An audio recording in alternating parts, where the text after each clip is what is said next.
A paz do Senhor, meus irmãos, aqui quem vos fala é o irmão Wagner Mendes. Vamos dar início aos nossos estudos desta semana, da lição de número 10, terceiro trimestre de 2025, com o tema da nossa revista, Grandes Cartas para Nós, tema sugerido pela nossa CPAD, com o tema da nossa lição desta semana. Vamos conhecer a segunda carta de João. Vamos fazer a leitura diária desta segunda-feira, que se encontra na primeira epístola de Paulo a Timóteo, capítulo de número 3, verso de número 15. Leiamos a palavra do Senhor. Mas se tardar, para que saibais como convém andar na casa de Deus, que é a igreja do Deus vivo, a coluna e firmeza da verdade. Meus irmãos, podemos ver aqui nesta leitura, nesse trecho da palavra de Deus, Paulo estava exortando aos bispos e diáconos, explicando a eles como seria o procedimento deles daqui para frente.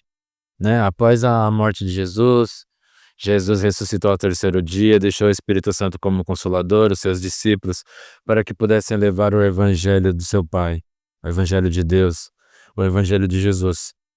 E nesse trecho da palavra de Deus ele estava ensinando a respeito de como seria a vivência dos bispos e diáconos na casa do Senhor. Para que eles seriam provados, depois eles seriam perseguidos, irrepreensíveis, que era para eles terem esposas, uma só esposa, serem honestos, para que eles cuidassem das suas esposas, fossem sempre sóbrios, fiéis em tudo, para que tivesse uma só mulher, seus filhos, sua própria casa, para que eles servissem bem na casa do Senhor como diáconos. Podemos ver aqui que ele ensina que cada um de nós do corpo de Cristo devemos fazer algo na casa de Deus, auxiliar na casa de Deus e levar a palavra do Senhor.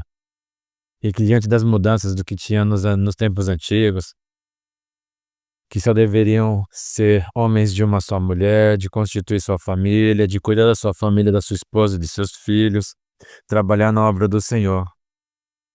Mas se no meio do caminho tivesse algum percalço, passasse por alguma situação, por algum pecado, teria ali o Espírito Santo Consolador, através da morte de Jesus Cristo na cruz, para nos livrar de todo pecado, para nos limpar de todo pecado, sendo nós assim, de todo nosso coração, pedimos o perdão do Senhor.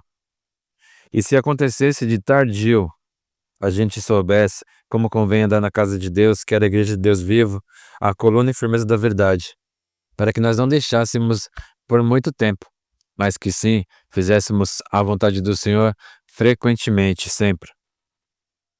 Porque como diz no próprio versículo, que nós devemos saber como convém andar na casa de Deus, como devemos proceder dentro da casa do Senhor, dentro da igreja. Como diz nas Escrituras, que devemos amar a Deus acima de tudo e ao nosso próximo como a nós mesmos. Como devemos proceder, como devemos ser na casa do Senhor, como devemos proceder na casa do Pai, que é a igreja do Deus vivo. Ali foi o local que Deus instituiu para que pudéssemos nos reunir para adorar a Deus, para em comunidade, para estarmos juntos louvando ao Senhor, engrandecendo o seu nome, batendo um papo, trocando ideias, trocando testemunhos sobre as maravilhas do Senhor, para que fosse cada vez mais tendo crescimento, conhecimento do poder de Deus, que é a coluna e firmeza da verdade. A única verdade que podemos ter, a única coluna e a verdade de toda a nossa vida que temos, é na palavra de Deus, é em Jesus, é na sua igreja. Foi Ele que deixou isso para nós. Então devemos tomar isso como lição hoje. Devemos ser homens, devemos ser mulheres, que fazemos a vontade de Deus, que auxiliamos na sua casa, que fazemos algo para Deus, que ajudemos uns aos outros, aos nossos irmãos em Cristo, que é a coluna da casa de Deus, que é a noiva de Cristo, para que juntos e unidos possamos crescer na graça e no conhecimento, possamos prosseguir andando para o alvo, até o dia que o Senhor vier buscar a sua igreja, para que seja pura, imaculada, sem mancha, que sejamos unidos, que possamos estar unidos diante de Deus para fazer a sua vontade, para levar o seu evangelho, para ajudar uns aos outros. Às vezes tem os nossos irmãos que estão passando por dificuldades, por problemas, estão desempregados, estão doentes, necessitados, precisando de um alimento.